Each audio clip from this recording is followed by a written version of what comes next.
So David Chadwick is our guest this evening, and David, I don't know where you are coming in from, but you can tell us that when you take over. We'll have a little under an hour and a half, and there'll be time for questions. Um, I'm sure most all of you know, but David has been the steady and steadfast and consistent chronicler of Suzuki Roshi, from the beginning, I think. Um, and I read Crooked Cucumber. I highly recommend it. It's a wonderful book.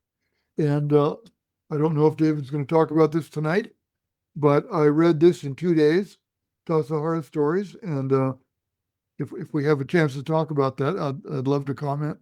It's a wonderful, wonderful read. It's like talking to a friend of yours, who's telling you stories. So it's just great. So with that, once again, I'll thank everybody for being here. And David, I'm going to turn this over to you, and you can do with it what you will. Hey, well, thanks a lot. First, could you just tell me briefly what's the website for Zen Peacemakers? ZenPeacemakers.org. Yeah, because I'll want to put that on. Well, And where you and also David, be sure to share your website too, because it's a treasure trove of important material. Yeah, well, it's cuke.com, cuke.com, cuke, being the abbreviation of cucumber, and Shunryu Suzuki's nickname his master gave him was Crooked Cucumber. And one thing he got wrong in the book in the first edition, and the second edition is only in the audio book in German, and I have all the changes on cuke.com. If you just go there, you can find the book Crooked Cucumber. Very easy. It lists all the changes. And one of them is, after the book came out, his son, Hoichi Suzuki, told me that the word for crooked cucumber was not Magata Curie, which means a regular crooked cucumber. It was Habo Curie, which is the tiny runt. Habo means runt at the end of the spiraling vine, and it means useless. You're a useless runt. That's what his master was calling him, and it changed a lot. And in the Japanese translation, they used Habo Curie, but they got a little conservative and named it. The book was named Magata Curie, but inside they only used Habo Curie, the runt word. But they thought it was too pejorative for the name for a novel. Definitely not a literary decision. Anyway, um, uh, uh, I also have ShunyuSuzuki.com, and that has all of Suzuki's lecture audio, video, transcripts, every version we could find that's of either. So it's an archive, and it's got photos and stuff like that, and that, they're enormous because I started Cuke.com in 1998. And anyway, it's just a big, sprawling oral history. Now, I appreciate your holding up both those books and your kind comments. And the second one you held up just came out in September. It's Tassajara Stories. So a sort of memoir oral history of the first year of the first Zen Buddhist monastery in the West, 1967.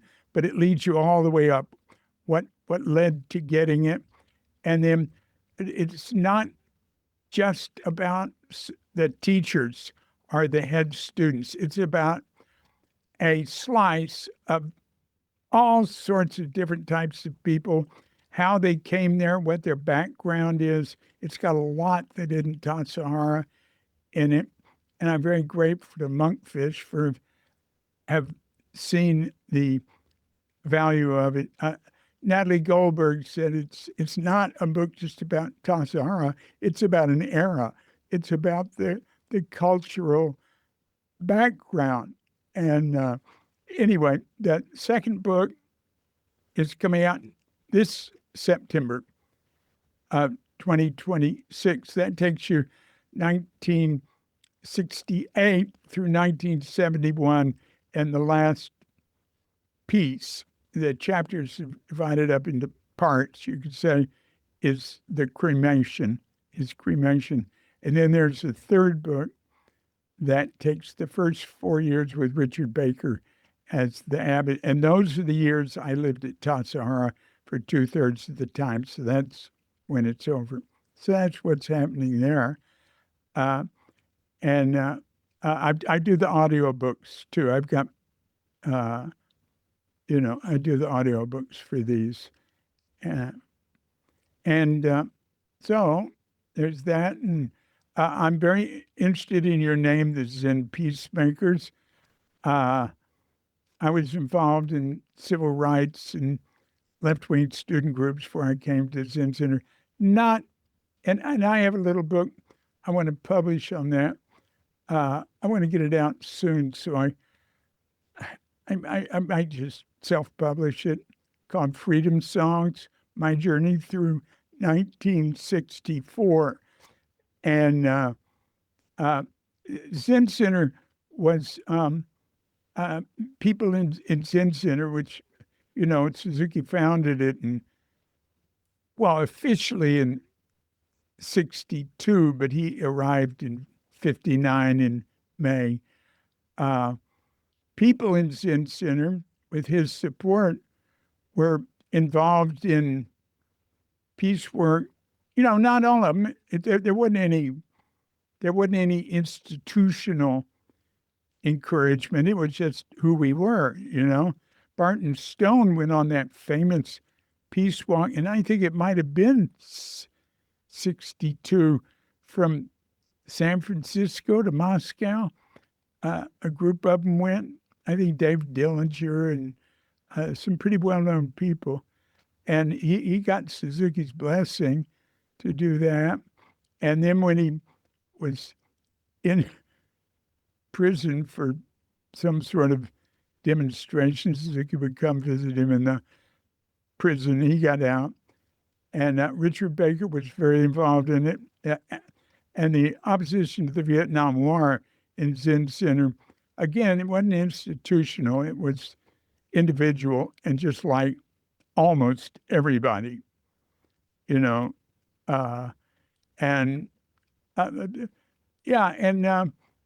was a big march for it against the Vietnam War in like 69 in San Francisco, and Suzuki went along with the students. Now, he did it because they encouraged him. They said, because it wasn't his country, and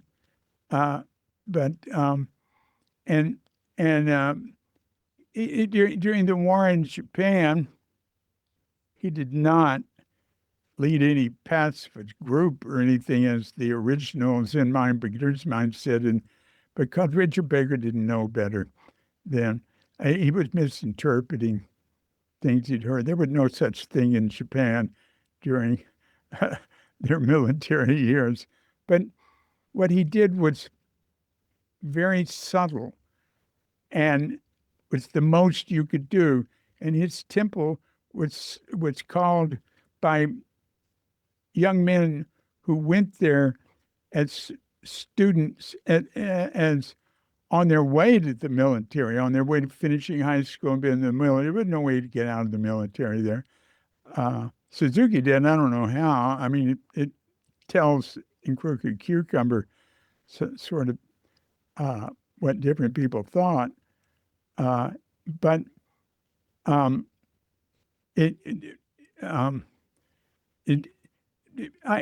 have a chapter in Crooked Cucumber that has me taking him to the Berkeley Center to give a talk. And then we go over to UC Berkeley, and he, where they're standing right in the center of UC Berkeley, where 2 Street, Telegraph Avenue ends. I think university's in front. And a sound truck goes by calling for the overthrow of the U.S. government. No repercussions. Nobody's surprised. That is not what it was like in Japan. So Americans sort of look for high profile, standing on the street with posters and stuff. In Japan, everything was very subtle in ways that are difficult to understand.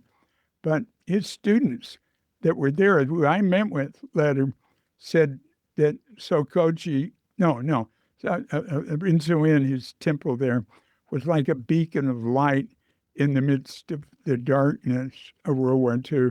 And that book really describes the war from the point of view of Japanese.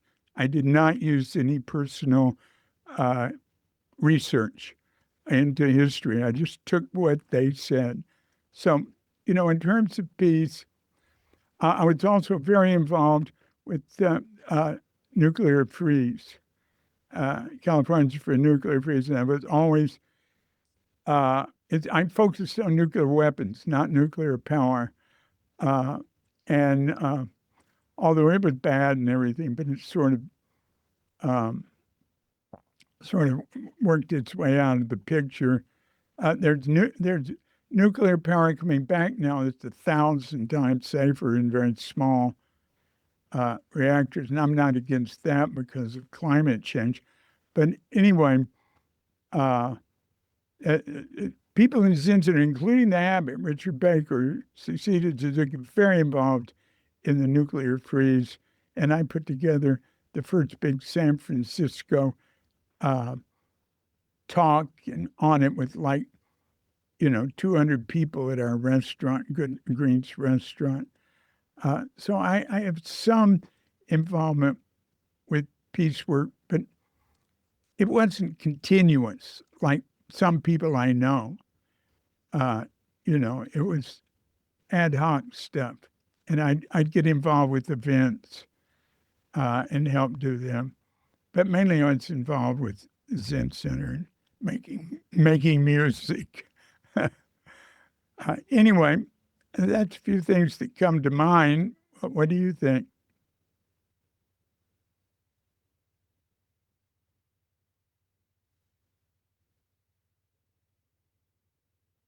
Anybody have a comment or a question at this point? We can have this be very conversational if you like. That's the best. I love responding to questions or nudges.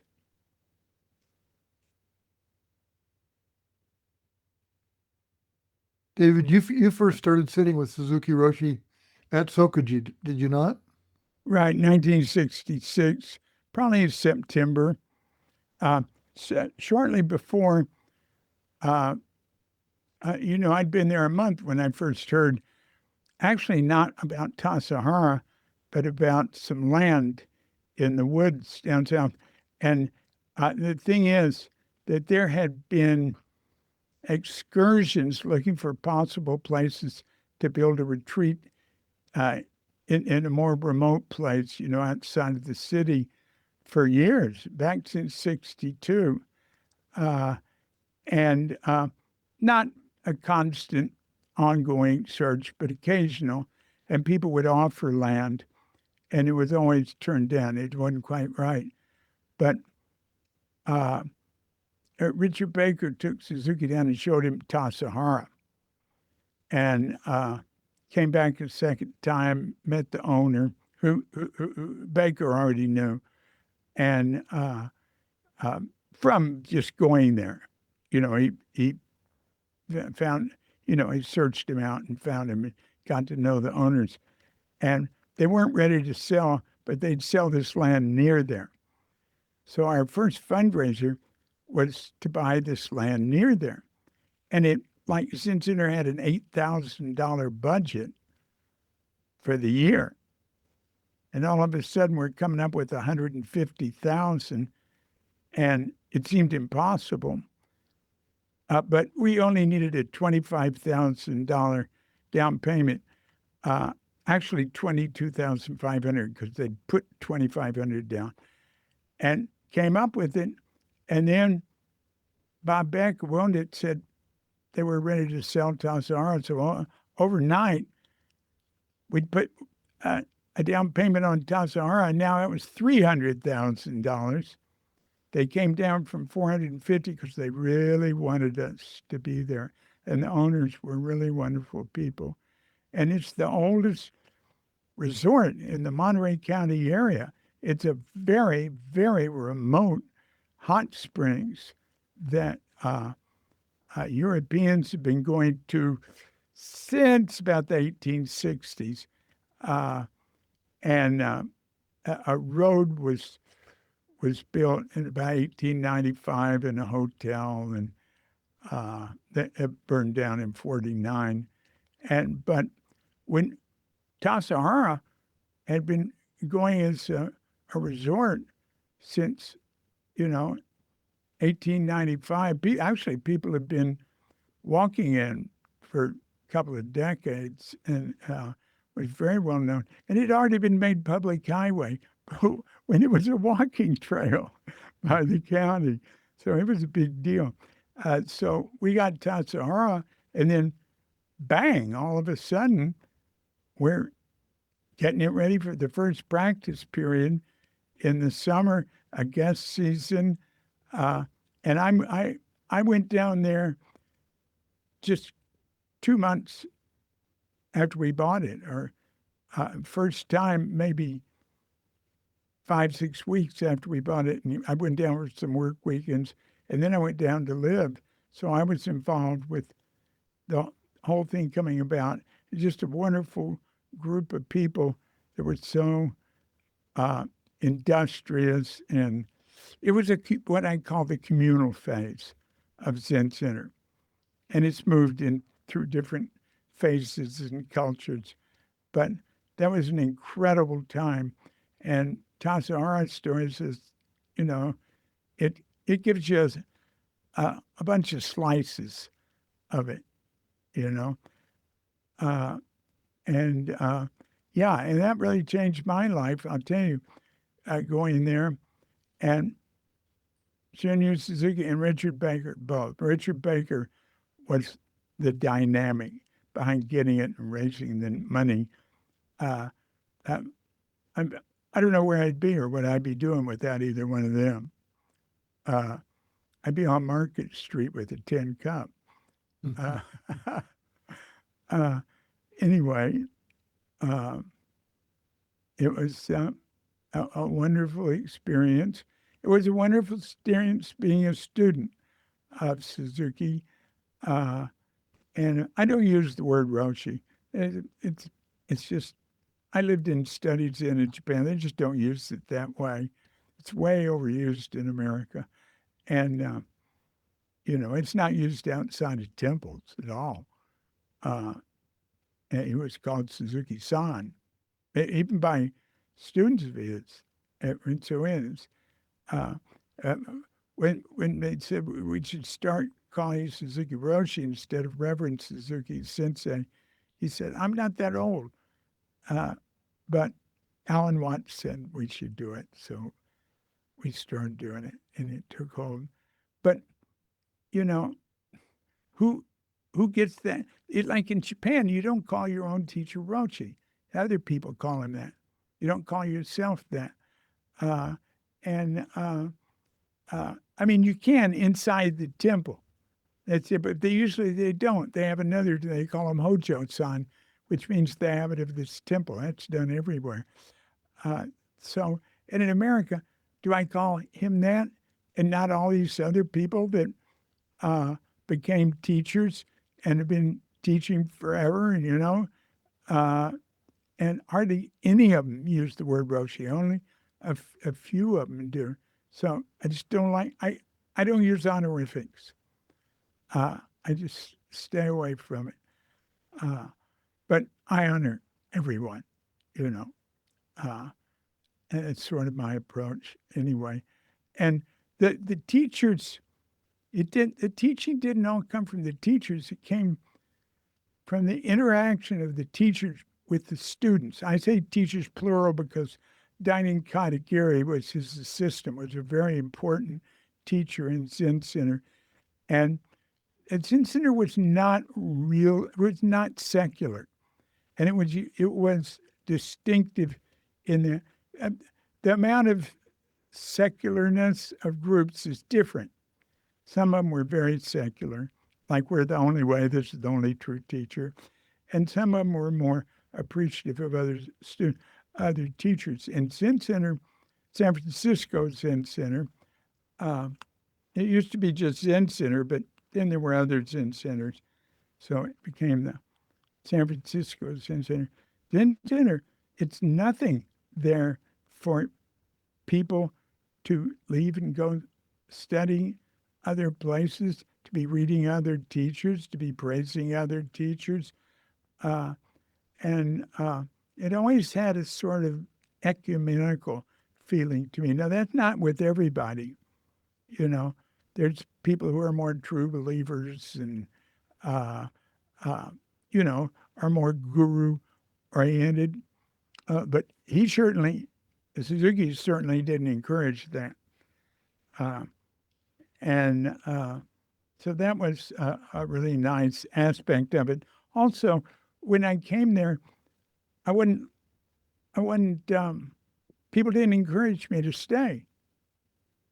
And they didn't ask me for money. They didn't ask me to join. All I had to do was come sit zazen. And when I wanted.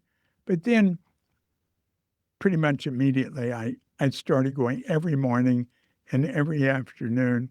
And I made a commitment. A lot of people did that. Because, changing old habits and saw something new and going from a rather, a sort of hippie type lifestyle. I didn't really call myself a hippie. I call myself a semi-hippie. And this was true. A lot of people came there, not necessarily hippies. But I'd say counterculture. A lot of people came there because of LSD experiences, other psychedelic experiences, and Suzuki did not tell people that they couldn't do that, they couldn't smoke marijuana. He said, just don't do it here. Don't come here high. And so the tolerance, he had a very high level of tolerance culturally. But he knew so many people had come there because of psychedelic experiences. So he wasn't going to tell him it was bad. No way. And also because of Alan Watts, was very important influence in getting people interested in Zen. And then Suzuki gave them the practice. And then other groups came up. They gave people practice, something to do, to meditate, to work together, to extend, with the emphasis on zazen, on meditation, not on intellectual understanding, but not excluding intellectual understanding, which he said he wished you could do it without reading and studying and just sitting. But he doesn't see that you can. It's a balance of those things. It's always, when they say Zen is the way beyond words and letters, that's for people who have digested lots of words and letters. And, they learn to go beyond it. Same with belief. Belief, there's one thing I read once in some Tibetan group or something called belief the first door. So belief helps you get in the first door, but to go through the second door, you can't be attached to your beliefs. That keeps you down in belief world. And that's today in America, media presentation of what religion is. I mean, that's true in religions in general. That is, it's just all literalism, what they call fundamentalism, which is what I call superficialism. And that's pretty much what everybody is fed. The pro people, the anti people. Anti people are just as bad. All they do is say that these literal understandings of religion, are nonsense, but they don't realize there's anything beyond it, because there's sort of a poverty of understanding of what it's about. And if you look at the origins of any great religion and shamanism, all sorts of stuff, you'll find it's real spiritual experience. And what happens is it gets institutionalized, whatever, and people start believing the words. And looking at the words in Zen, that's called the finger pointing to the moon. This is very famous. Is the teaching and are the beliefs and the teaching. But it said, don't look at the finger, look at the moon, and that's awakening. And that is, that's the ultimate goal of all being, is to awaken to greater mind, to greater, beyond individual being. And I get that term from Catholic mystics. I think it's a great one, beyond individual being. I mean, the Diamond Sutra says, which is really, it's really the most non-literal teaching. The Heart Sutra and the Diamond Sutra, about emptiness. The Diamond Sutra has the famous no self, no person, no being, or something like that, And then people say, well, there's no self, and, there's no person. Actually, there is a self in terms of the way we experience the world. It's an idea we have that there's some permanent self. And we do live in the world of beings. Buddhism is constantly talking about helping to enlighten beings. But there's two sides. There's the world of self-being. I mean, and there's no soul. Buddhism doesn't have soul. But the word soul has a meaning, and it's just, you can't take it literally that there's a thing. It's, it's the spirit. It is not comprehensible. So you start off with the literal, and then you move up in your meditation to the incomprehensible with the normal thinking, comprehending mind into a level where, like they say, we are all one, and that sort of thing. Although whatever we say, it's incomplete, So like you'll see in Chinese Buddhism, we are all one, and they'll say, no, that doesn't quite say it. Not two, right? But whatever they say is later erased by the next person. It's all mind. I love to say that. I love to think of it that way. It's all mind. But then there was no mind. And there's Buddha nature, and then there's no Buddha nature. So as long as we're in the world of, the intellectual world, it really points to something wonderful that we've gotten there, but we've got to get beyond it in terms of awakening. But it's not a bad place to be in terms of understanding phenomena. So that's a little something I have to say about that. You got anything else?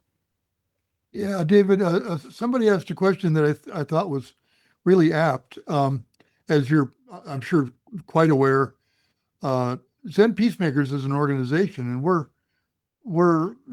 just north of 6,000 members in 25 countries. And we are by intention, by mission, we're really broadly focused. We have Jewish affiliates and Christian affiliates, and we have Sufi members, and we have Tibetan practitioners, and we have people who have no spiritual path whatsoever. Um, but there's no getting around that our roots are from the Zen Center of Los Angeles and the White Plum Sangha. You Oh, run, really? oh, sure, Wonderful. yeah. Bernie Glassman was my Zumi Roshi's first successor, and Yeah. Bernie and Jishu Holmes founded Zen Peacemakers 30 some years ago.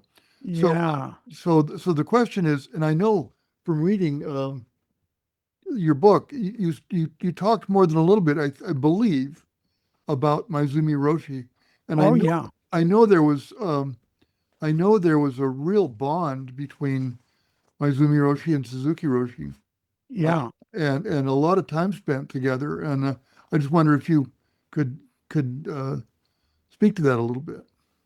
Well, to me, the most important thing, I'm, I spent time, I would go stay with him in LA. I got to know him pretty well. And when he was younger, he had various problems, but he kept evolving and uh, developed.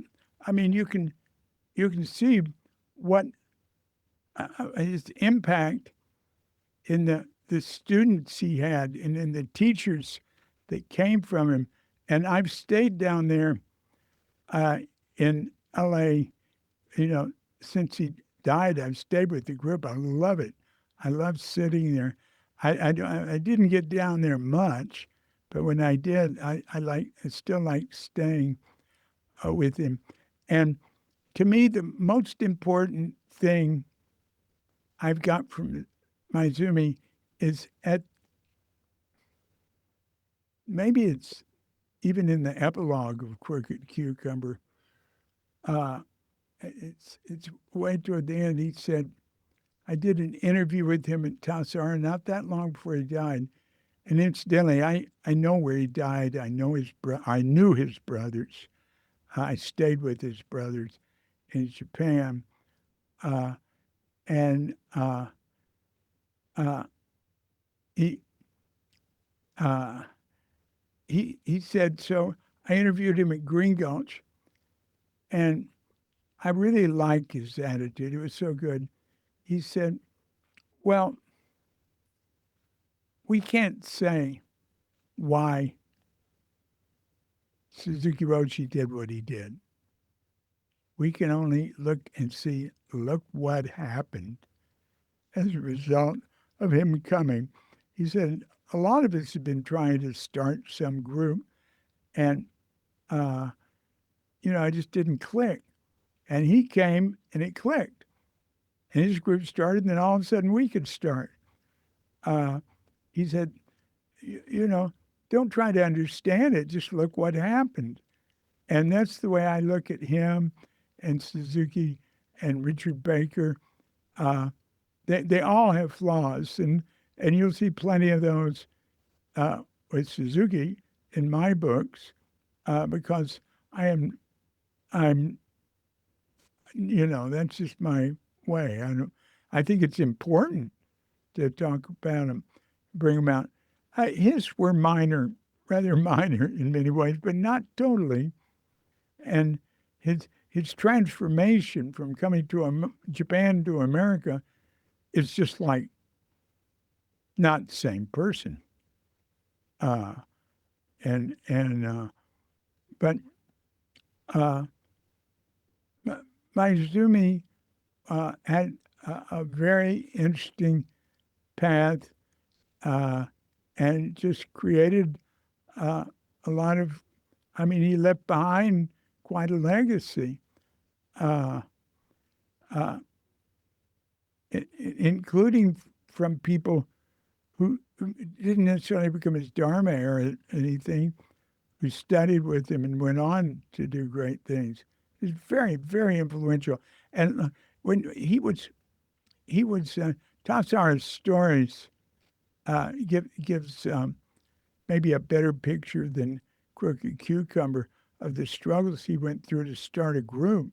I mean, he was sort of under the thumb of the bishop there.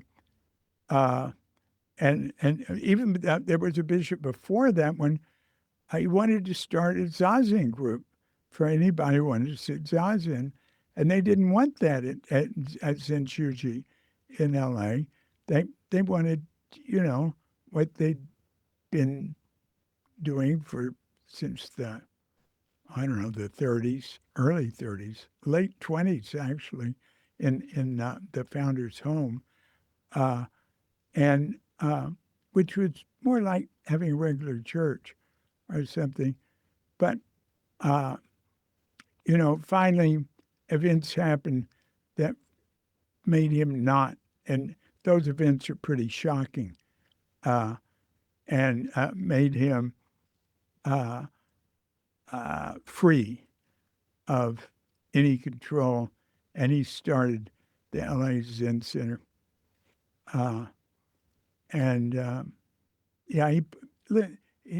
He didn't have all the massive support that Shunryu Suzuki did. Well, his support started off small, but it really grew and grew. My Zumi, he really stuck with it. And that's one thing I've really noticed about Japanese priests.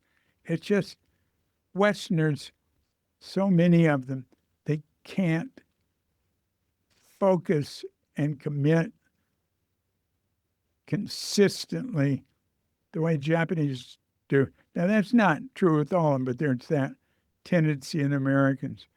And he stuck with it, and he kept doing it with a lot of his own personal struggles.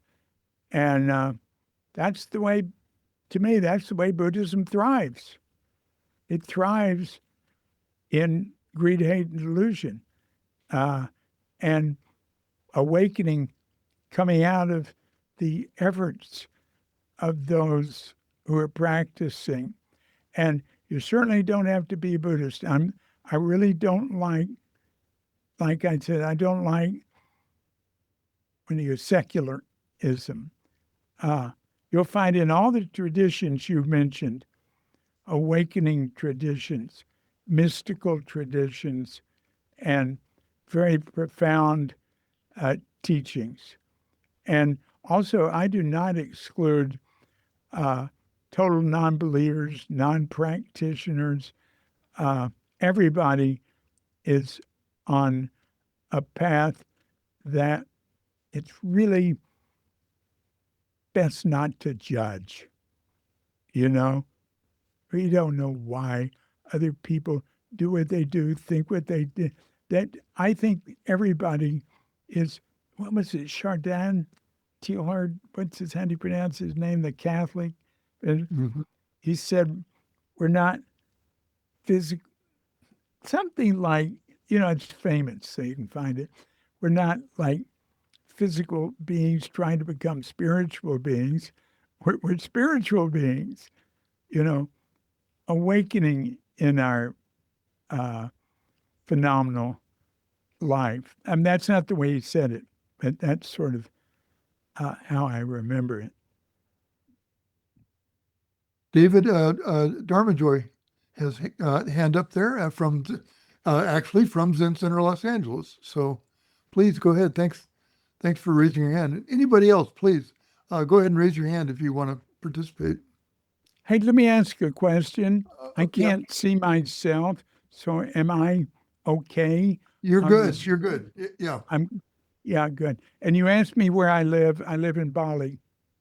Okay. Yeah. I've lived here 12 years. I've never been back to America. Wow. It's very, very stable here and very peaceful and cooperative. It's really wonderful. Dharma Joy, do you want to go ahead? Sure. Hey, David, you probably don't remember me, but I met you at the Interdependence Day parade at Tassajara about 20 some odd years ago. And then Wow. you came down, you and Clay came down and stayed here at ZCLA for Yeah. a few days. And Yeah. I was just a baby student. And now I'm the abbot of this place. So, so it's good to see you Wonderful. after Well, all I this think I time. mentioned I love the LA Zen Center. Yeah, Same place. I loved hearing that. Are you in the same place? I'm the abbot of the Zen Center. Yeah. No, So no. But is in the it same the same place. place where I stayed? Yeah. Oh, I like it. Well, I'm in the abbot's residence right now, the Inrio. Well, but I mean the yeah, center. Yeah. Is We're it the still same? here. Can't afford Yeah. it. With real estate, we can't afford to go anywhere else these days. Well, I understand. Even to have real estate is a challenge. But anyway, I wanted to ask you a question. First, I wanted to express my unbelievable gratitude. Well, first of all, Jeff didn't mention it, but I will say to those who haven't read it, I think that Thank You and Okay is one of the best books I've ever read in my life. And I recommend it to all of my students and to everyone here because I think it is the best, quote unquote, Zen book I've ever read. And it's not because it's intentionally Zen, but because it's not. But the observations that you have about your life and experience while you were living in Japan, A, are so inspiring, and B, the stories of your experience while you were at this training monastery trying to put it together were so hilarious. Your interactions with these other Japanese students just made me laugh so many times that I just want to express my gratitude for that. So well, thank you very much. Actually, Thank You and Okay, an American Zen failure in Japan is from people who've read it on a par with Crooked Cucumber. It just doesn't have the reputation or the extent, and I really appreciate that. And it was what got me started, I was just writing letters. One of the people I was writing letters to, I'd write a letter and then I'd make 12 copies and I'd send it to 12 people. And one of them was really my closest friend in many ways, still is, Michael Katz, who was a very successful agent for many, many people. He's still, Jack Cornfield, Thomas More, San Francisco Zen Center, Ed Brown, many people outside of that, Byron Katie, Stephen Mitchell. He was very in demand. People still get hold of me, trying to get hold of him. And he's private, and that was the beginning of it. And at some point, I had a lot of Suzuki stuff in there. I took it out. I took most of it out and decided the next book I should concentrate on him.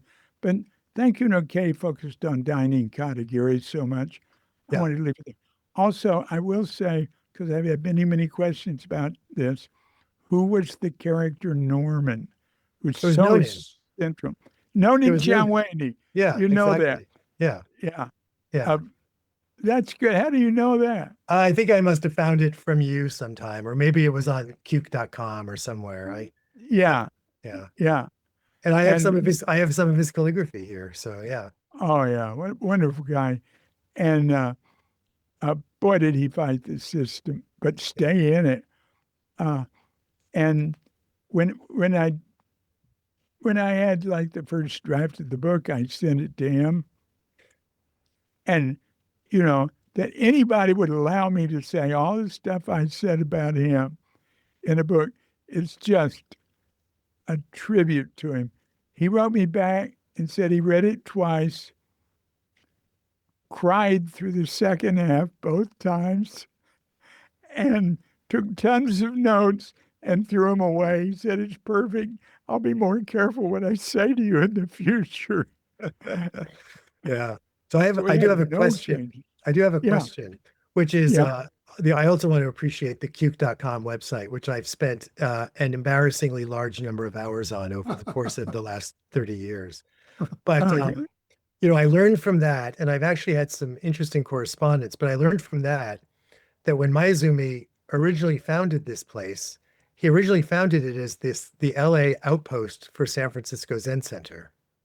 And Well, it that's shows up and it shows up there's a part you post something on there. There's a posting in an early wind bell yeah. advertising the Los Angeles Zendo. Oh yeah. And That as was yeah. I think it may be out of tact that you mentioned, but I get the sense that there was a rivalry between Maezumi and Baker. Yeah, it That took there's 10 years to get over that. and that was kind of why he kind of got elbowed out of his kind of relationship. That's right. That's right. Yeah, Baker, I call his period. Now, there'd be no Zen Center without Baker, Right. and he and I are still close. But I call the Baker area the imperial era of Zen Center. And really, there's nobody even second to him. He's first and second. And so that's his nature. And he had a stroke last April, and he recovered from it very well. It looked at first like he wasn't going to. And I saw him a year ago, August, so 2024, when he stepped down and Nicole Baden became the abbot of Dharma Sangha. No, it wasn't then because the stroke was afterwards.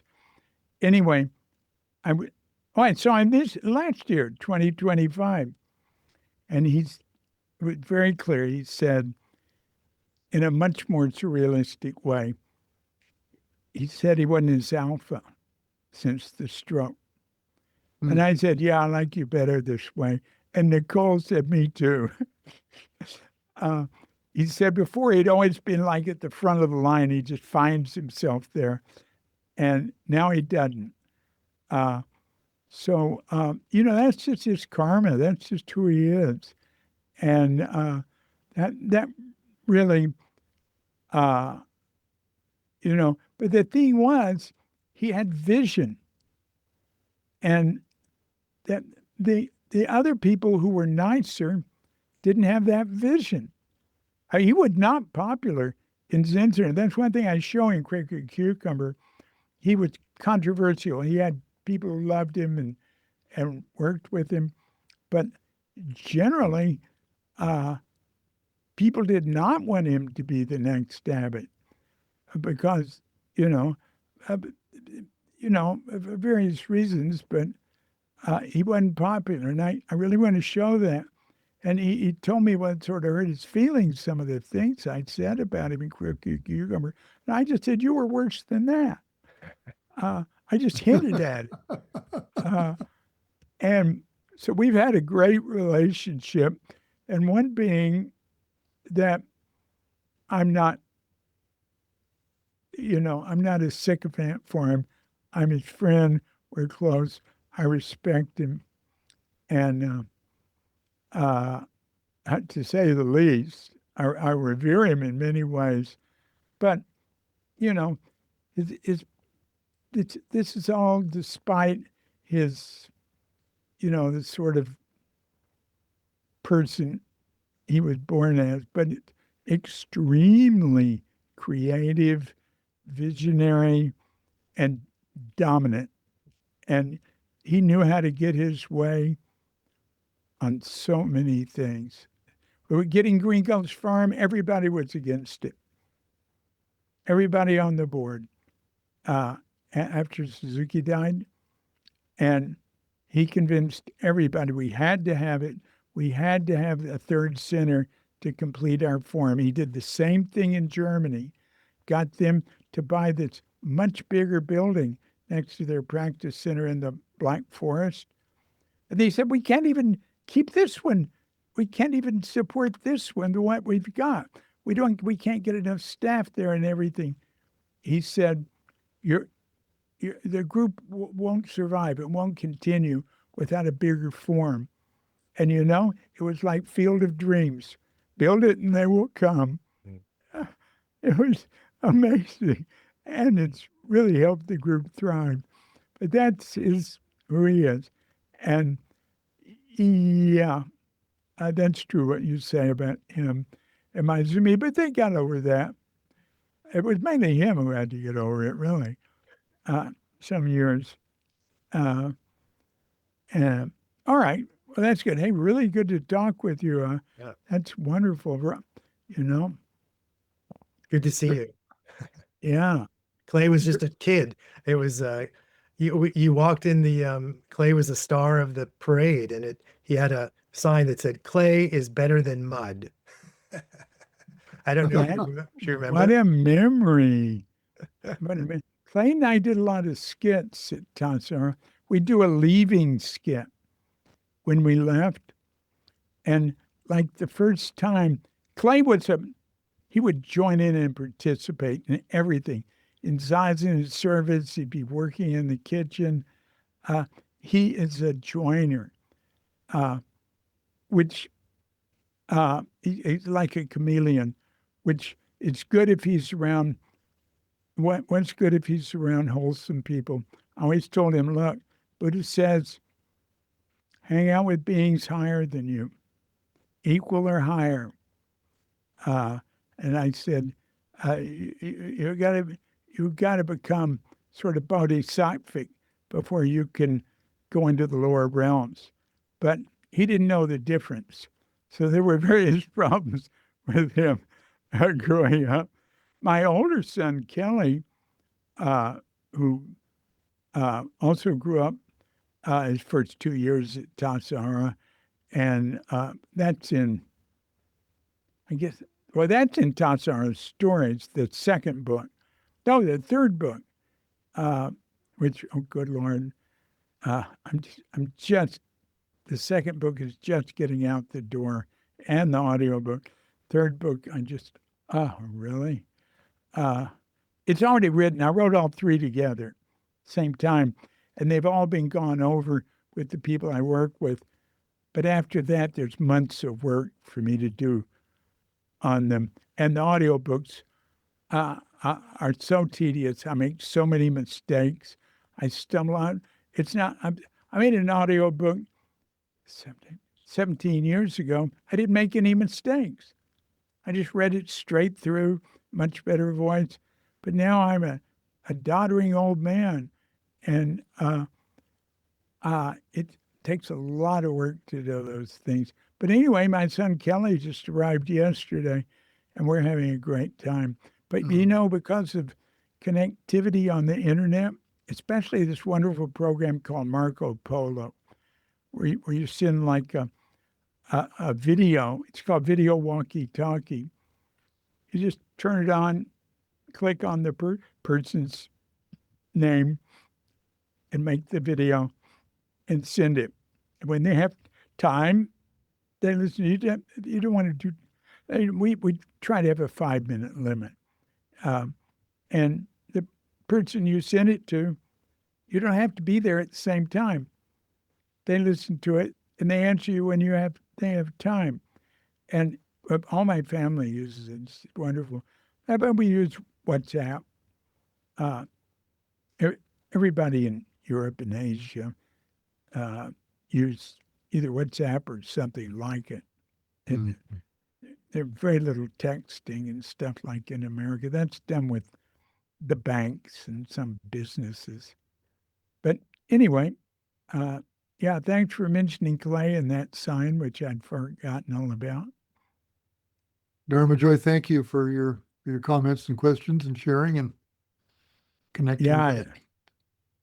Yeah, thank you very much. Thank you to both of you. You're hired as PR assistants. Folks, we've got some more time. I have to guess there are some other people that are connected in the Suzuki lineage. If anybody wants to share, please, Sue.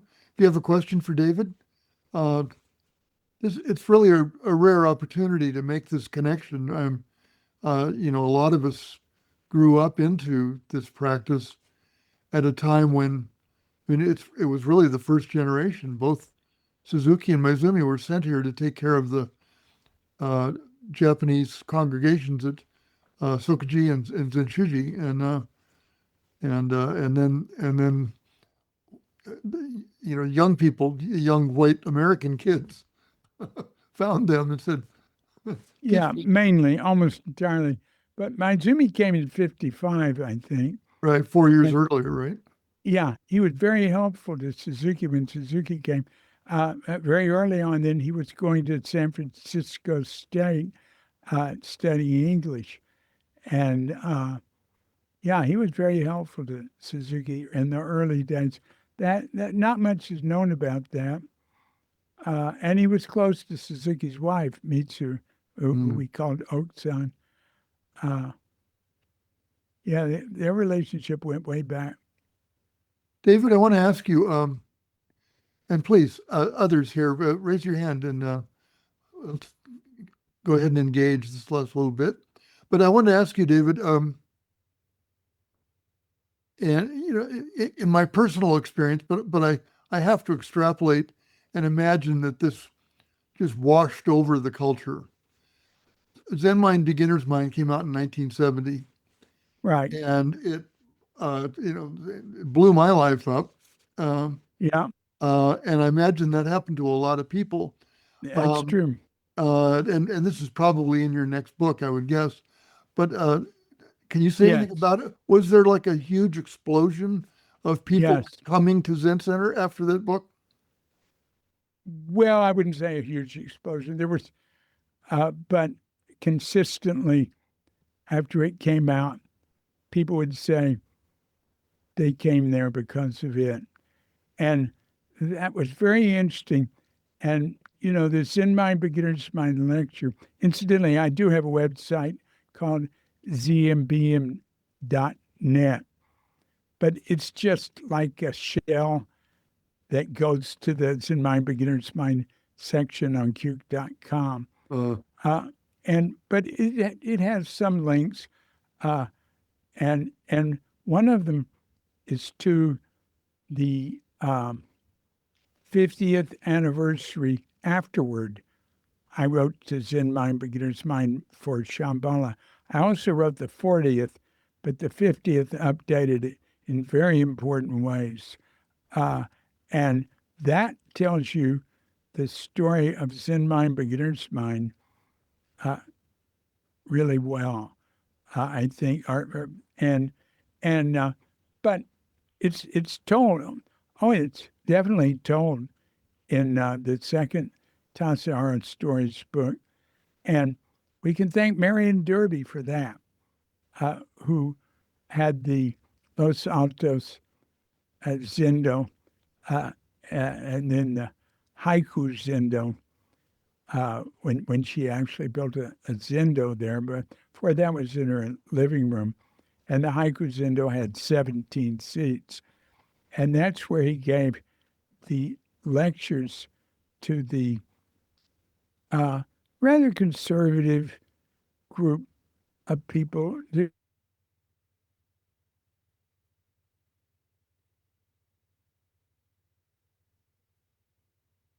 to, and he gave these. Well, Marion asked him earlier. He was giving the Thursday morning talk, and then he started giving an evening talk. Then he started giving Thursday morning, Thursday evening, and spending the night there. Usually, sometimes he had to go back. But Marion asked him early on if she could start recording them, so students could read them, and then so that was the first thing. But then she wanted to make a book, and he agreed. And the idea of recording them started with her. Zen Center started right after it. But beforehand, the idea was these are for the moment. They're not to save, and that overly Zen idea, sort of, of not preserving them. So all those original lectures, not all of them, many, many, many of them are on Cuke.com, on ZMBM, but it just goes to Cuke.com on there. Marion's original Beginner's Mind book is there, early transcripts, but her book was called, what she put together was called Beginner's Mind. And it only, the first one, did not have a lot of lectures. It was a very small book. And she showed it to Suzuki. Well, she'd been going over, as she transcribed, she'd been going over them in the mornings after she'd transcribed it. And he'd say, did I say that? Anyway, it was a particularly clear group of lectures with a fairly simple, straightforward presentation. There had been no group of lectures he gave that was better for that sort of book. And not only so, Ed Brown edited a wonderful job. He's like so good at that. And came out years later, and many people like it just as much or even better. They appeal in different ways. And now we just had Zen Center put out Becoming Yourself, a third book, which Mel Weitzman worked on. And so did Shunryu, who's the abbot of Green Gulch. And there was a book, Branching Streams Flow in the Darkness, Suzuki's Sandokai lectures, too. It's not considered it's not considered on it's the same sort of book with general appeal as the other two. But the thing is that I would talk to, I'll be talked to by groups, and it's to them, Suzuki's Beginner's Mind talks are like, that was his teaching. And I point out, that's one lecture he gave.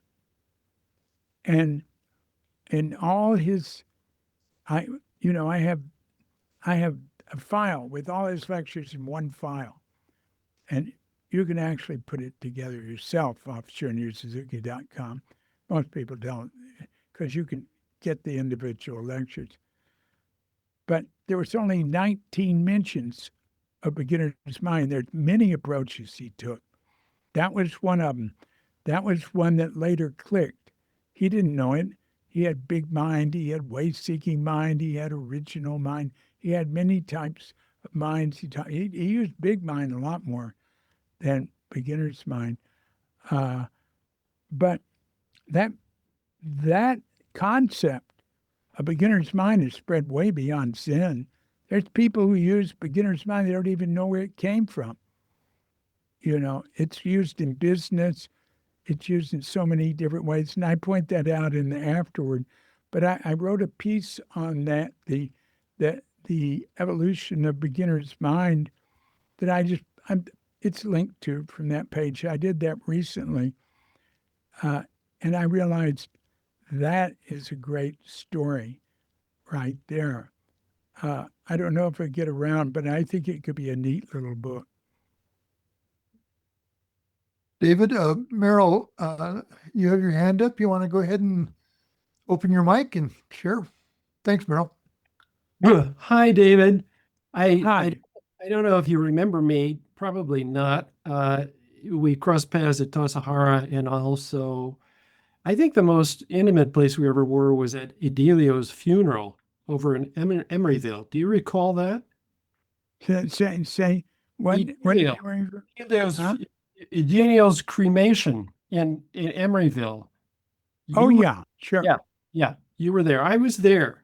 So anyway, I've been practicing in the Suzuki Roshi lineage for quite a long time, but I am going to take a little bit of a different angle on Zen Mind, Beginner's Mind, and that is, first of all, I think it's a very special book. it has a magic ingredient, and nothing that has been translated by his lectures subsequent to that. And Come- not a translation. He only spoke in English. Sorry? It's not a translation. He only taught in English in America. I don't think you heard me. I didn't say translation. I'm talking. Are you following me? I'm saying something. I'm not sure you're hearing me. Oh, all right. I misunderstood. That's all. Yeah. So I'm saying that I think Zen Mind. I want to talk about Trudy Dixon's contribution. Oh, yeah. So this is a very interesting thing, and what I think, to my mind, I was not there. I did not know Trudy Dixon. I didn't come to Zen Center until 1991 from Berkeley. So I started in '89 at Berkeley. But there was an interesting comment. Paul Haller told me that he had read some things that Trudy Dixon wrote. She died fairly soon after publication of cancer, correct? That's right, isn't it? He died before it was published. Before it was published, right. But she had a big hand in putting that book together. Oh, yeah. All right. I left So her out. just You're one right. second. 1 second. I'm just going to add this one little anecdote here. Paul has been Zen Center abbot probably longer than anyone else. I think some 7 years. He said he had read some things that Trudy Dixon had written, and they sounded suspiciously like Zen Mind, Beginner's Mind, which is to suggest that she had quite a lot to do with the choice of language. And, every single sentence that we write, we make choices. And the brilliant choices in that book, looking at it as a text, all right, not as an experience or a biography or anything else, but as a text, the language used in that book is so unusually clear, and I think of it as an oracle almost. It has it speaks. And I think that Trudy Dixon, whose ashes are beside Suzuki's ashes at Tassajara, there must be a reason for that, right? Right. Yeah, so I would just like to bring that in. I think that's really not known at all. And I did not know Trudy Dixon, but I write as well as read, and it's the language itself, conveys something. It's not, I would kind of beg to differ. I think you suggested originally these were very special lectures. I don't know that that's true. But I think it's very special lectures interpreted with very special language. That's how I read the text. Yeah. Well, I thought so too. And, Richard Baker was involved in that. Yes. Trudy mainly. And it was like the last great thing she did. She died at 29 with 2 young children. But if you look at Marion's book before Trudy got involved, they're very close. Oh. She just and not just Marion's book, Beginner's Mind, but all the other older lectures we have before Trudy's editing. Trudy's editing made it, did do, it chose what parts to use. It chose what language to use in many instances, what things to cut out, what things to include. There was a little bit of combining. I can't remember, not that much. But anyway, I was surprised how close what he actually said in the original transcripts were to what was published. you can look and compare. Hey, you should write me something. So you've got very if you write something on it, but I want you to go back to those old on Shunryu Suzuki. Well, no, go on Cuke.com and just write ZMBM at the site search box. Okay. And anything, and you'll get to it. And you could see earlier versions of those transcripts, but it wouldn't have. It needed Trudy's work. She was the dominant editor, but Baker was involved, and he did. I think he added one piece to it, and we have their introductions. And then when it went paperback, Houston Smith added his preface or whatever. Yeah, and it wouldn't have worked without what Trudy did. So I think you're right in essence. Well, I don't mean to push any one point of view, but I do look at that text as something that's just never been duplicated. I mean, it's as a text, it's an unusual volume. It's a very unusual volume. Write me something and I'll put it on the ZMBM page on Cuke.com. Okay. And actually, what I do is send it to. I don't run Cuke.com anymore. Peter Ford does. He's the managing editor, and I'm just on trying to finish books. Yeah. I can't. Even doing. I used to do 6 podcasts a week for years. Although most of them were what I call mini podcasts. MINI. How old are you now, David? 80. 80. Yeah. Yeah. And I'm not expected to live that much longer, incidentally. Mm-hmm. But I feel good. Still vertical. But it's unbelievable that you're putting out these Tassajara stories, which I just really can't wait to read. I've done 6 practice periods at Tassajara, and I have my own opinions on Tassajara. So I'm really interested in, giving them some ground. Oh yeah, look, send me an email, and maybe we can do a podcast. Think about this stuff.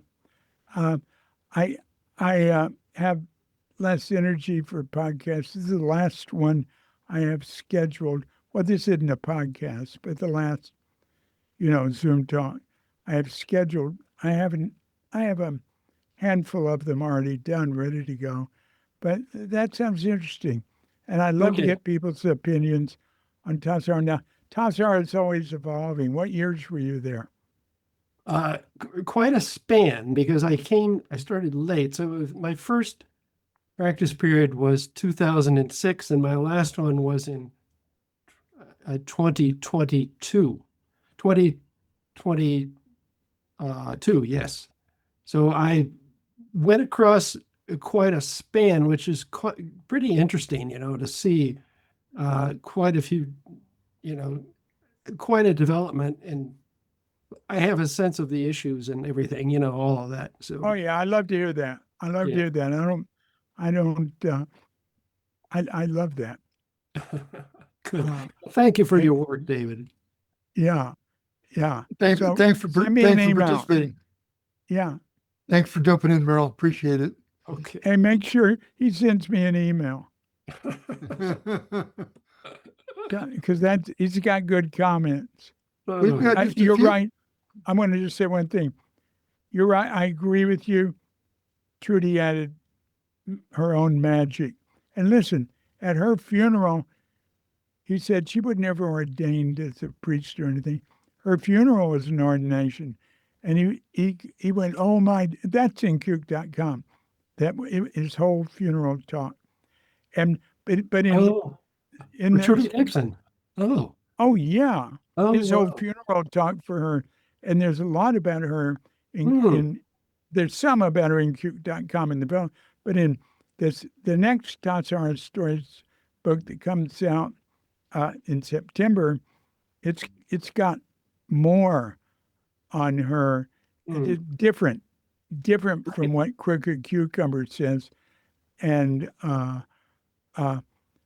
he said he never hoped to have a disciple as good as her, and Hmm.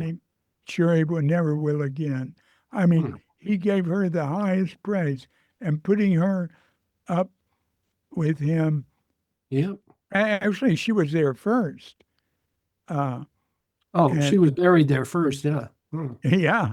Right. Although I'm down if there might have just been a stone or something there, having the wooden what do they call that? Uh, like stupa, we call them stupas Yes. behind him and her and Katagiri. Uh, that was later, and uh, yeah, I mean he definitely uh, singled her out in ways nobody else was. But he wasn't thinking of Zen Mind, beginner's mind. That wasn't on his mind.